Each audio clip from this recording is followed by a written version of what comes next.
first one is related to what you just said about the independence of Parliament.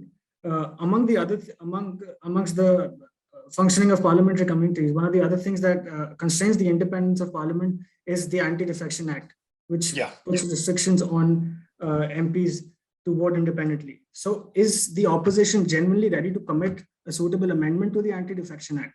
That's my first question. And secondly, you've also spoken about introducing a presidential system for India.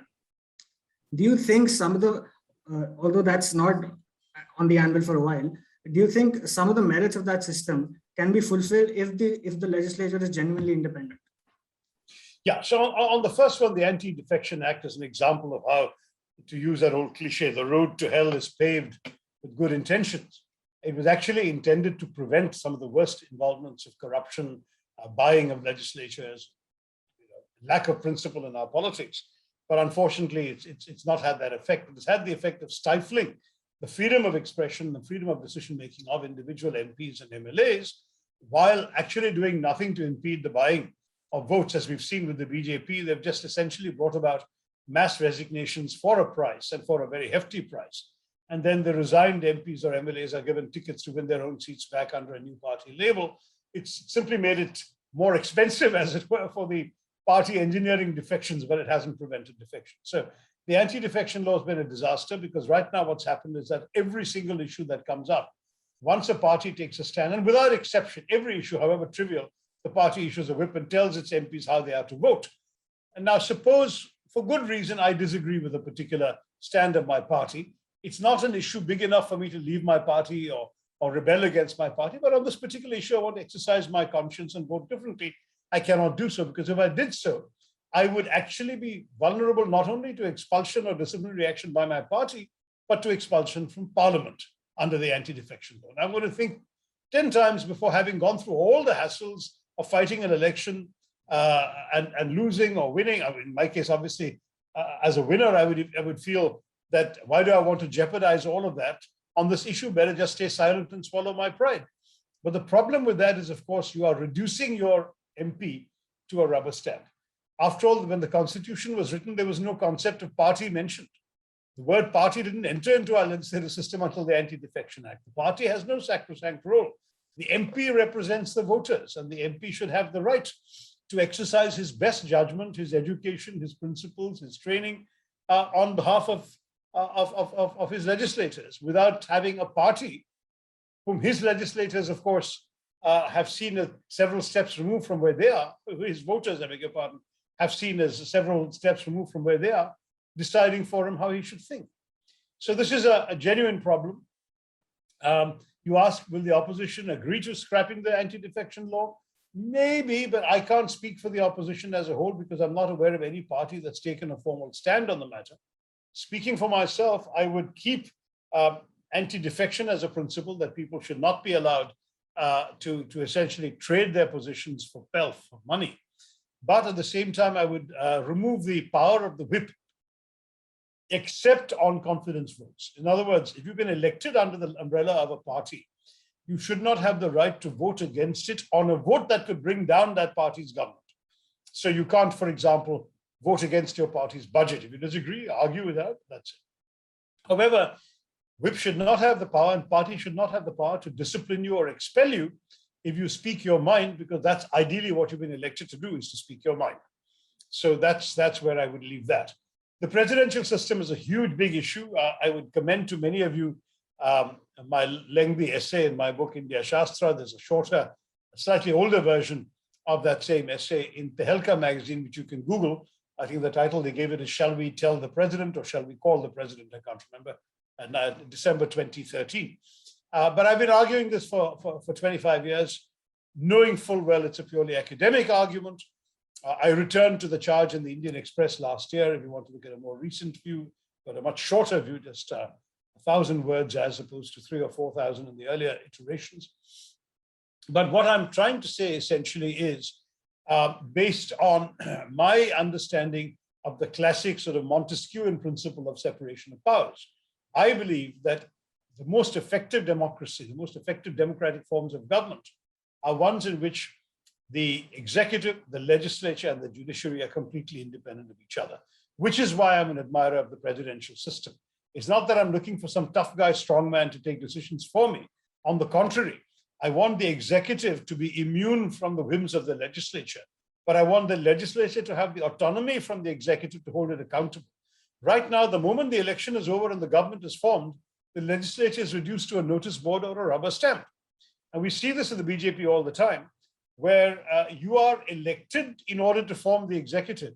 And once you form the executive, your only role is to say yes when the party orders you to, or if the chief whip comes and cracks the whip, you just have to say, how high do I have to jump? And you jump. That's all the legislature is doing, which is, to my mind, a complete betrayal that one branch of the three has no independent role or autonomy or powers worth the name.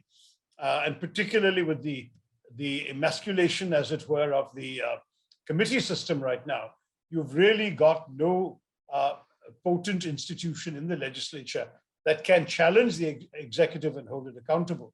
So our democracy is vitiated as a process. But you ask me, can we borrow any good features of the presidential system? You can't, because the parliamentary system's logic is different.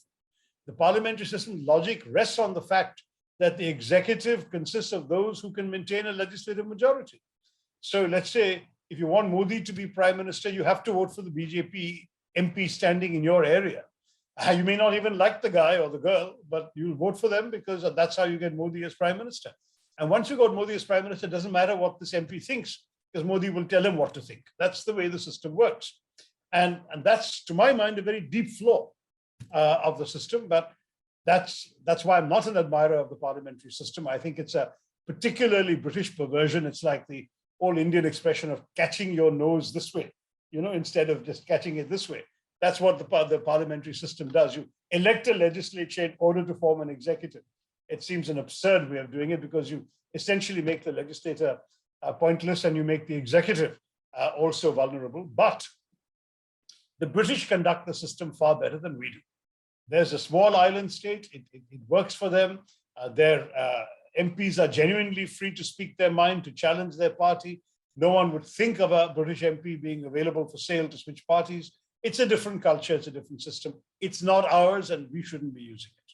It doesn't work here. Thank you for that very insightful and interesting opinion. I think next is Aparajita Roy. Good evening, Dr. Tharoor. So my question is. Yes, good evening. Yeah.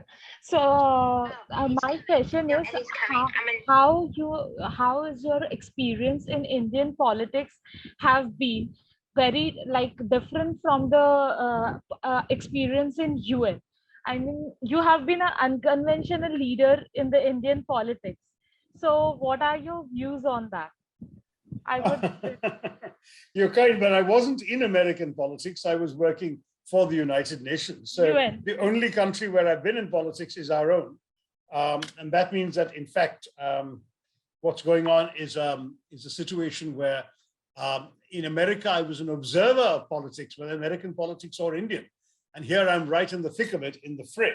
And that's the challenge I've got, which is that I had an understanding of many of the political issues because I wrote about politics. I discussed politics. I was enthralled by the idea of politics, but I'd never actually done it. And having come here and done it, I have to admit the experience falls some way short of what I had hoped. And there are very many reasons for that, Aparajita. One is that, I really believe, and I think one has no choice but to believe in the principles of democracy animating politics. That is that the way democratic systems are supposed to function, you assume that people elected to office have nothing but the best interests of the nation at heart, that their job, their duty, their sense of responsibility is to improve conditions of life for their people and their nation, and that people's motivations are of that nature.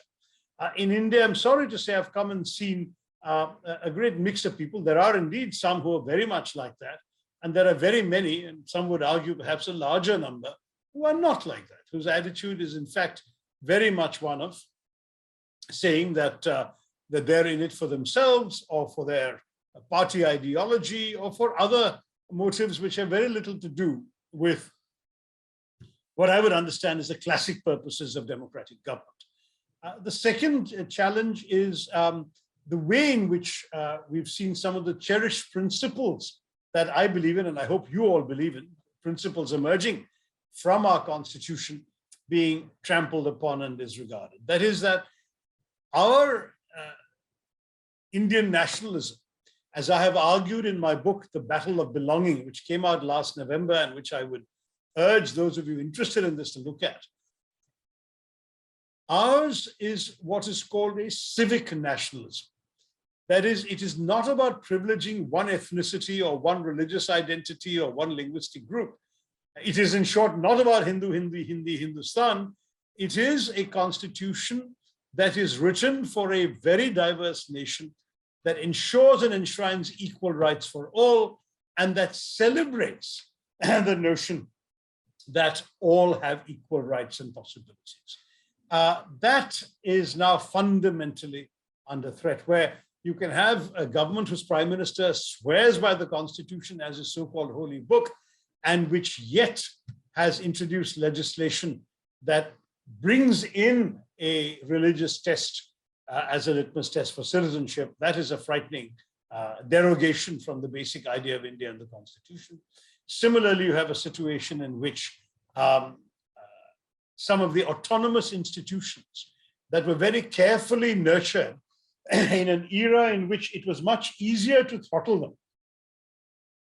The years immediately after independence, when so much was not yet well settled. Those institutions which have grown into formidable institutions are now being gutted by the government we have. So to give you an example, I have seen an India in which your governments successively looked for the toughest-minded, most independent-minded, stellar reputation bureaucrats to be the election commissioners. Those were the virtues that were sought. Today, we have a situation in which, unfortunately, it is the opposite set of qualities. The most pliable, the people who are most likely to respond to governmental instruction are the ones who seem to be sought out. And when an election commissioner takes a popular stand, his wife's business is raided, I beg your pardon, and he is packed off to a sinecure in Manila. And what does that mean? It devalues the independence and authority traditionally associated with that post, and therefore undermines the autonomy of that institution. The same applies to something like the Reserve Bank, where you actually have an independent economist of worldwide reputation like Raghuram Rajan appointed by one government, and then you have another government putting a bureaucrat in that slot, who is, of course, risen in the system that this government heads, and so on and so forth. There are a dozen other examples. And the questions this raises is, if autonomous institutions are not valued, then where do the checks and balances that democratic governments are supposed to celebrate come from? Short answer is they're actually all being eroded. Now, I could go on and on about freedom of expression, the sedition law, everything else, tax raids on independent newspapers, all of that stuff. But you know it. I'm not telling you something you don't know. As an issue of public policy that you're studying in your classes, one has to ask oneself, what happens when the trappings of democratic governance are worn by a ruling party with a legitimate democratic majority, but that is not committed to upholding those institutions that will undermine its own strength and authority or have the potential to serve as checks and balances on its overweening power? What happens, I'm sorry to say, is the steady erosion of democracy. I'm not yet ready to declare the death of democracy, as some people have done, but I worry very, very much about whether the system we are talking about and you're studying public policy for can last in these circumstances. Next question. Himanshu. Good evening, Dr. Tharoor. My question is with respect to the ongoing monsoon session. This is my personal experience. Currently, I'm no longer ongoing, Himanshu, I'm sorry to say. So Rajya Sabha discussion was all, that's what I was watching. Lok Sabha has been adjourned. So in the context of that, because currently I'm posted in COVID war room of Ministry of Health. So what I've observed is that MPs ask repeated questions, or the questions for which data is already available in the public domain. right? But given the relevance of information seeking right of MP, as in the data which they can seek is kind of made available to the public at large. So is there any way to improve the quality of both starred as well as unstarred question asked by the MPs, and as well as the answers given by the government in the parliament? Because I have been on the other side, because I have been also drafting answers to some questions, and more often than not, we kind of repeat the answers. So is there any way to enforce the government to give correct answers? And I'm not saying that every MP is not asking a right or wrong answer, but more often that, given that the number 745 MPs, we have a chance to have a large number of information being available to public if the MPs ask the right question. So do you have any ideas to improve the quality of these? Yeah, well, let me tell you how it works, Himanshu. It's a very, very good question, searching question. The first problem is all of us ask more questions than there's genuinely time to respond to. So what happens is there is a lottery, at least in theory, it's a lottery, in which ballots are supposed to be drawn to pick questions. Now, we are quite sure that this lottery, at least in recent times, is not a genuine blind lottery, that the questions are being chosen by the government. They choose the questions that are easiest for them to answer, and they systematically leave out the tough, searching, probing, difficult questions, particularly the ones that would seek additional information that is not so far in the public domain. So the first problem is what actually appears in the list of starred questions and unstarred questions is barely 5% of the questions submitted, and is the safest 5% because the government bureaucrats in collusion with the Lok Sabha Secretariat are picking the questions they want to answer. So that's the first and biggest problem. The second way in which we can do better is by asking the right supplementary questions. So you ask an innocuous question to which a young Himanshu sitting in the Ministry of Health will give you an innocuous answer. But then you have saved up your zingers with your own research.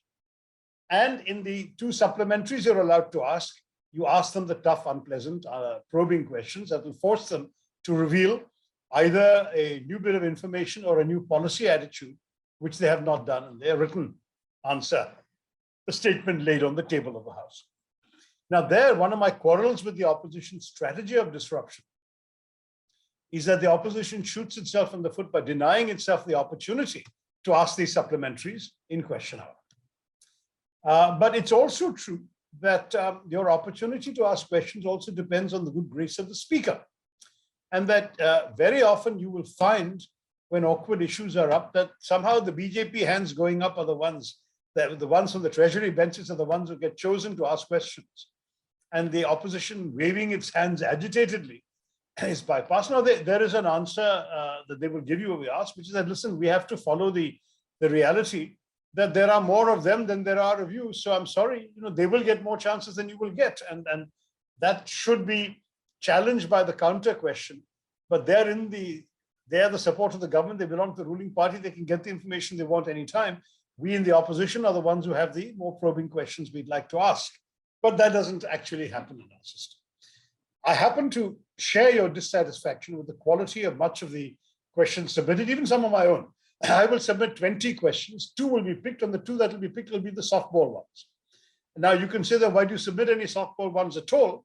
It's because, for example, it's necessary for me for constituency reasons or other reasons to get that particular issue up there. If I'm lucky, that issue will come up in a format where I can ask more questions about it. Or where I can at least say to my constituents, look, I raised the issue and the ministry gave me this answer. So that's why those go in. I mean, and that happens. But I also ask more searching questions which never get picked. Just a follow-up question. Do all unstarred questions are given written reply by the government to the MPs?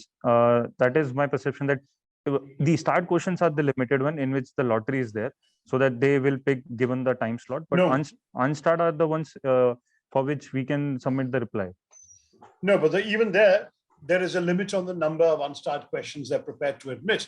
And therefore, I think, if I'm not mistaken, there are 4 categories, A, B, C, and D. We submit 5 questions each. So each MP submits, if he's so inclined, if he or she works hard enough.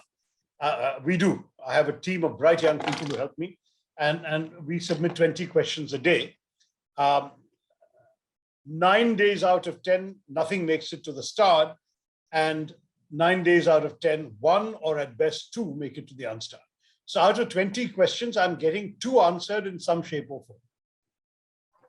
Okay. Thank you, Dr. Tharoor. Right. Ishan Gupta. Good evening, Dr. Tharoor. It's a pleasure to speak with you. Thank you. So I have 2 questions. The first one is on a lighter note. Since everyone knows that you're known for your speeches and your eloquence and everything, I wanted to ask, and I was just wondering, since you've done your master's and your PhD in the US, you must have appeared for the GRE. So if you remember your GRE score, especially the verbal one. Yeah, actually, I got 99 in the GRE, but I also made the foolish mistake of taking a subject. And I thought, since my subject was history, that I would do well. I didn't. I got 80 odd in the history paper. There was a lot of things, particularly American, European, and world history, that I had never been exposed to in India. Forget the classroom, even in my general reading.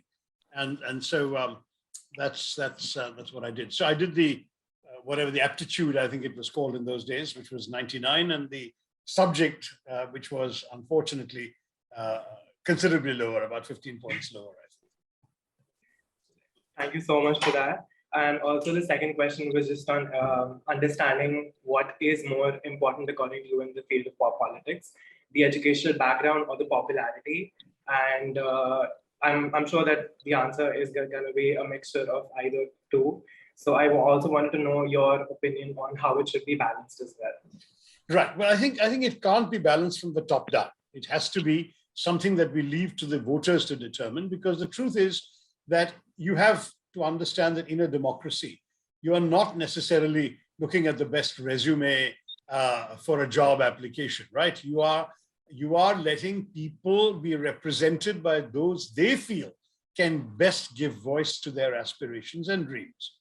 So sometimes an overeducated character like me might be able to convince voters that I am the voice that they need to have on their behalf in Parliament.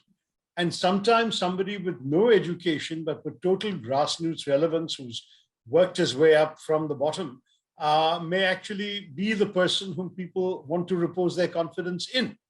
So it depends entirely on the voters. And I would agree with you, when you look at outcomes, a balance is best. I think we need some educated people. We need some totally sort of Aam Aadmi figures from what the Marxists would call the proletariat, and we need everyone in between. One of the difficulties we have, to be honest, in our politics is now it costs so much money to be elected that, with the exception of the BJP, no party is able to finance every candidate, and they tend to give tickets to people who can finance themselves or who are capable of raising the money for themselves, even if they're not personally rich. And that, again, limits the pool. So the number of sort of genuinely grassroots folk who've done really grunge work and established their credibility by being truly from the people, the number of candidates like that who in our system can actually get elected, I'm afraid are very, very few, if any. I think the lower the levels you get, the more there are. So in panchayat elections, you get lots more people like that. At an MLA election, already the stakes become higher, the challenges become greater. By the time of an MP election, where you're covering such a vast amount of ground, you already start getting a sort of self-selection taking place with the kind of people, at least in terms of, again, to use a Marxist term, class, the kind of class of people who are getting tickets. And that skews the composition. That worries me much more than an issue of education levels. I tend to agree, because I am somebody who has seen both the advantages and the limitations of education, that there is a lot to be said for a relatively undereducated person who has authentic knowledge of what he speaks, versus an educated person who thinks he knows everything, but hasn't actually gone and got his hands or feet dirty. So I'm not at all saying that Parliament should be full of people like me.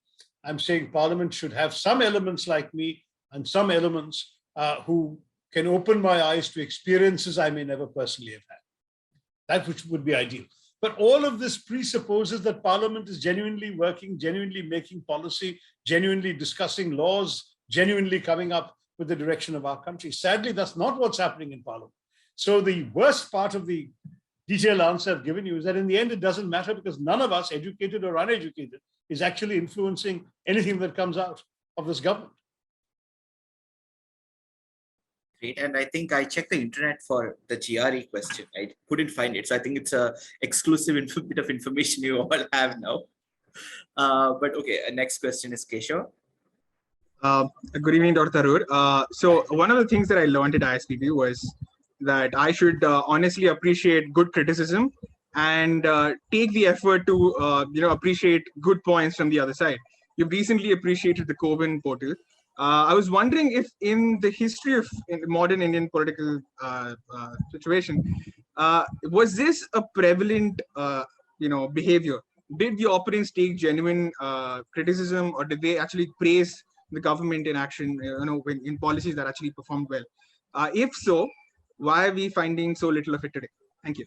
Yeah, I think it's a very good question, Keshav. Look, as far as I'm concerned, I've always been a bit of an outlier on this. So don't take me as typical of anything, because throughout my 7 years in opposition and my 12 years in government, I have never let my judgment be clouded by purely political considerations. And that has got me into trouble, as many of you know or can find out. But I've stuck to my guns because I believe that what I bring to politics is my individual integrity and convictions and principles and beliefs and judgment. And if I'm just going to convert myself into an echo chamber for what my party believes, then anybody else can do the job. They don't need me as an individual. And if I value my individuality, then I will stand for it. And that, frankly, will not change. Now, on the question you asked, yes, I mean, I plowed through a lot of parliamentary debates from of course, the Constituent Assembly debates in the 40s, parliamentary debates 50s, 60s, when I was writing my PhD thesis in foreign policy. So though I'm looking mainly there at foreign policy debates, the truth is that those indicate both strong criticism and a lot of constructive praise across party lines. So one thing that's very interesting is that we have a culture in our politics of respecting the opposition. In fact, one of the great speeches of our parliament, which I would urge you to Google, is Vajpayee Saab's speech upon the death of Nehru. And it's a striking thing that this is the leader of a party that fundamentally believes in principles different from those enshrined by the Congress Party in the national ethos and in our constitution. And yet, his ability to appreciate and praise Nehru cannot be second-guessed. And this is true of many others. They can be the most savage and excoriating criticism, as well as, when deserved, appropriate praise. And that is the template I have followed. But yes, you're right that the atmosphere today doesn't encourage it. Even though if you were to Google everything that I've said or written or tweeted, let's say, you take 100 examples, you'll find 98 are savagely critical of the government and its policies. You will find there is more criticism of the two where I have praised the government from my side of people or the fanatic followers of my party and its leadership, then there are appreciation by the same people for what I've said the other 98 times. And that is a measure of the extreme polarization of our country's politics today. And I'm sorry to say that it's not something that I value or appreciate.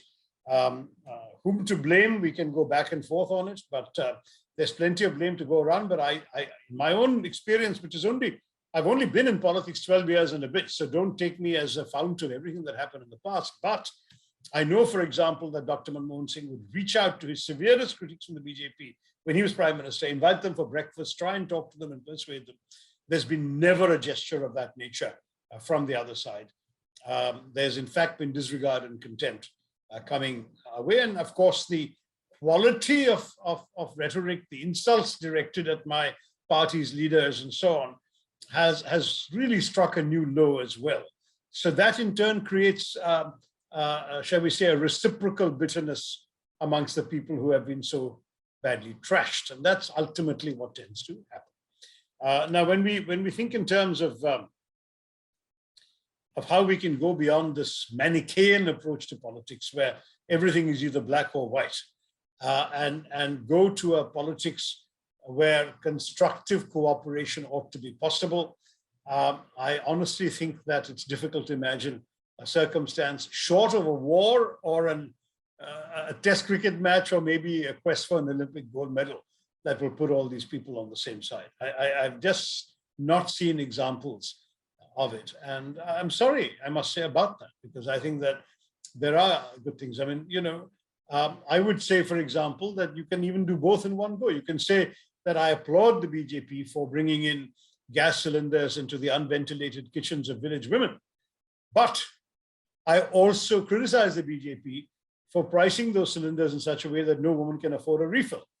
And that therefore most of these village women are using their cylinders sparingly, and 90% of the time they're still cooking on the chula, and they say they use the cylinder for special occasions.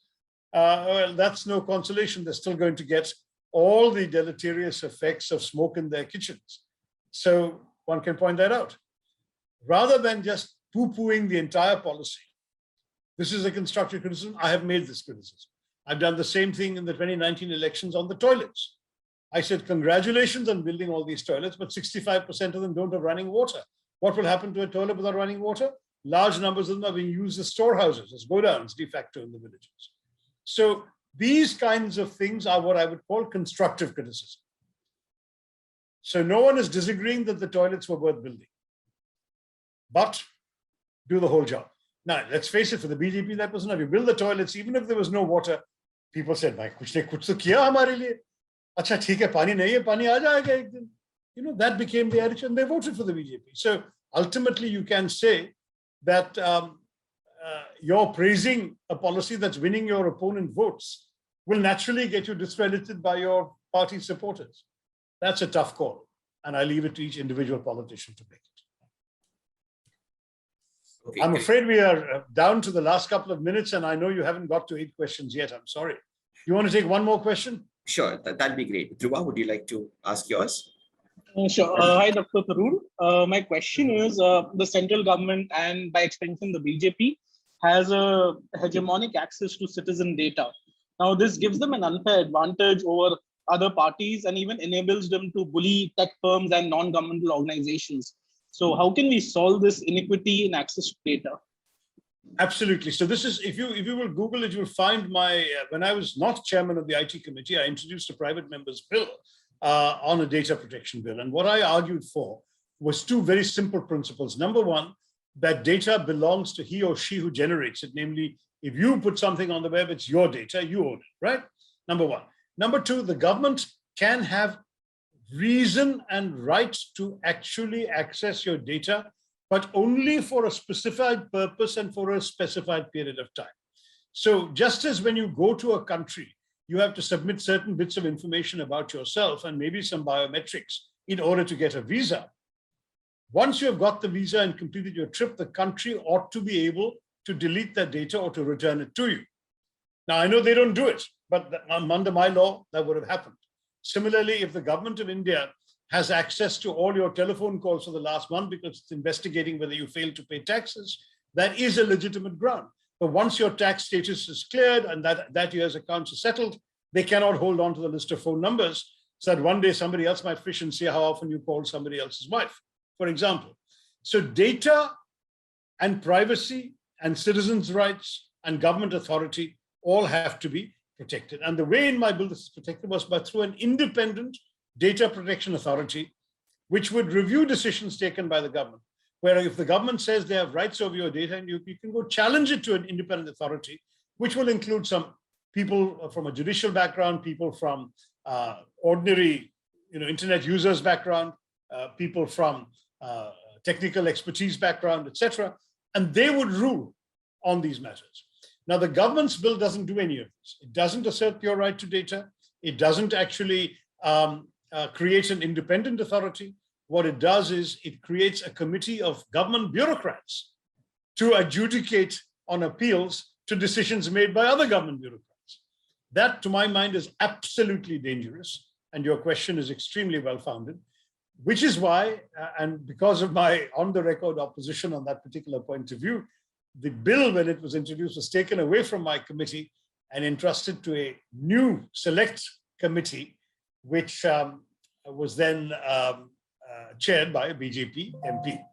That's the way this government functions. Again, something that we will have to see when the bill eventually sees the light of day. It's 2 years after it was created. It's about a year and 3/4 overdue. But when it eventually comes, we hope in the winter session of Parliament to the floor of the House for discussion, we'll see how far it comes to approximating the kind of model that I believe is right. But I can assure you that unless the cabinet approves a bill with these features in it, whatever we say in the debate, the bill will pass exactly as they have written it. So we will have to all be vigilant, and the public will have to raise an outcry, and if necessary, go to the one other autonomous institution that exists, namely the Supreme Court. We hope that they will heed your pleas. How many others did you have? Are we at 7 or are we at 8? We had just one more question. All right, I'll try and give a short answer. Oh, okay. So that's from me. So I'll ask this. So now you've fought and won 3 elections, and you have also spent over 12 years in Indian politics, right? Looking back, what would be your greatest achievement as a politician? I'm not sure that there's an easy answer to that. I will say one thing. As a constituency MP, because I'm not a Rajya Sabha MP, I work for the people who have elected me, namely the people of Thiruvananthapuram. I will say that one major achievement I'm very proud of, but there was a project, a vital road project in my constituency, bypassing the existing national highway from Thiruvananthapuram to the Tamil Nadu border on the road to Kanyakumari, which had been approved 40 years before I was elected and had essentially stalled for 40 years. And it took me 3.5, 4 years of sustained effort during my first term in office to actually get that unblocked, get that unlog jammed, get the funds approved for it, and get the first checks to change hands, following which I was able thereafter to work with the new BJP government in implementing the road. So I know that thanks to my dogged persistence, and I won't detail you and bore you with all the efforts, the phone calls, the meetings, the legwork required to get there, I am able to look back and say that I've done something that has possibly transformed the lives of generations yet to come, which is something that everyone in politics would really hope. Of course, it's transformed physically the landscape as well as the viability of various communities alongside the highway, and all of that is going to change a lot of things for the better. So that is my constituency achievement that I would single out. There are half a dozen others I could name if I was seeking your vote, but since I'm not in Thiruvananthapuram and there's no election around the corner, I will skip others. And then the larger question, I hope, has been my contribution to the national conversation. Because, in government, you're limited to your portfolio. In opposition, you can speak on anything. And I've really made an effort to be an opposition voice inside and outside Parliament on some of the key policy issues of our time. I have done so on the floor of the House whenever I've been given the opportunity. I've done so on TV studios and webinars and everything else when I'm not given the opportunity in Parliament. But I have tried to move the conversation about issues like the notion of our nationhood, the quality of our political institutions and discourse, the exploitation of Hinduism for a narrow-minded and bigoted political ideology called Hindutva, which I, as a Hindu, consider a profoundly anti-Hindu ideology and a betrayal of everything that Hindus are taught to believe, etc., etc. And these are all things that needed to be said. And I even, if you like, on British colonialism, that one of your students has sent me a very sweet message on the chat while we were talking. Even on that, I said a lot of things which I think I was myself surprised to see the impact they made on public consciousness. But I'm proud of the fact that I've injected certain ideas into the collective space, which will outlast me.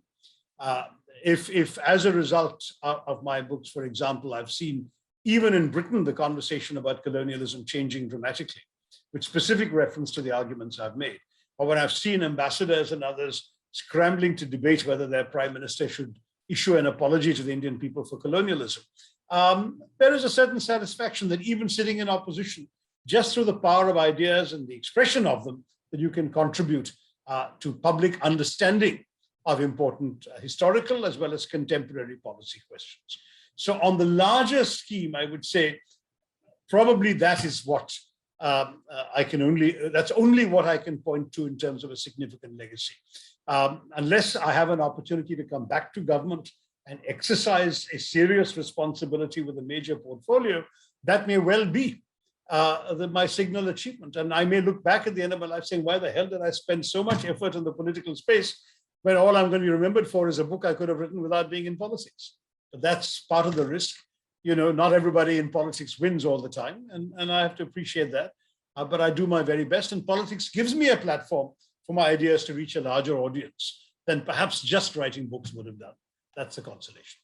But thank you all very much. I'm actually 10 minutes late for my next meeting. I want to thank you all for listening so patiently, for the excellent quality of the questions, and really appreciate the kind messages some of you have sent me on the chats.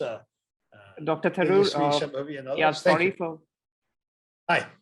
No, this was actually me. I had sent that message. So right, sorry for breaking the record. Yeah. So for me, it's like meeting somebody who's a big Bollywood fan and he meets Shah Rukh Khan. For me, it's like that. I've been reading your books since I was in standard 10. So.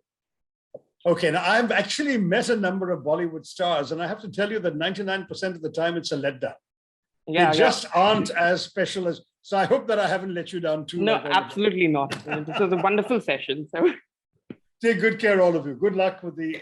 Thank you, ST, and honestly, I hope next time we get to invite you on campus. So I'll be hounding John for that session next. Next year. All right. All the best. Good luck to all. Thank you. Thank you all. Bye. Thank you guys for coming. It's great to see all of you. We'll hopefully see you again soon.